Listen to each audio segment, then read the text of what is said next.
Hello everyone. Today in this episode we will be discussing about sentiment analysis.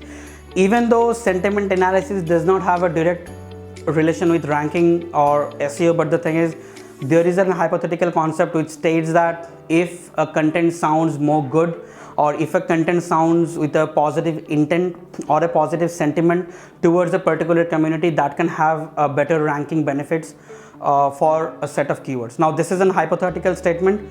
This can be true or cannot be true, but once again SEO is full of experiments and it's never a wrong idea to experiment with such thing. Now let us understand what sentiment analysis actually means.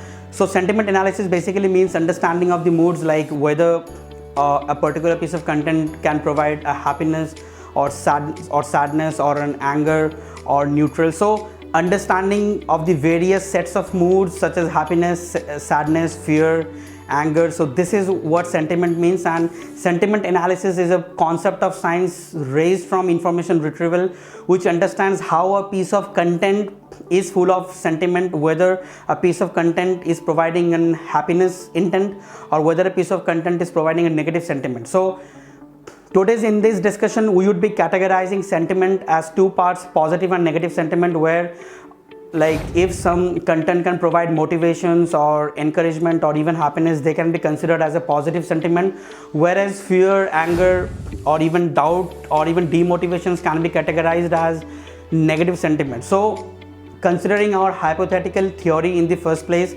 any contents that can have a positive sentiment can outrank the contents or can outrank the pages that have a negative sentiment, and this is the main play role of sentiment analysis in the fields of SEO. So in short, you can always analyze your content based on whether your content falls under positive or negative sentiment. So if your content does not falls under negative sentiment, then that is good, whereas if your content falls into the negative sentiment, then you need to add more modifiers, or you need to add more modifier based keywords for increasing the sentiment towards a happiness shift or towards a positive shift that can give you an overall improvement for a positive sentiment, which can ultimately increase your search engine ranking. Thanks for watching.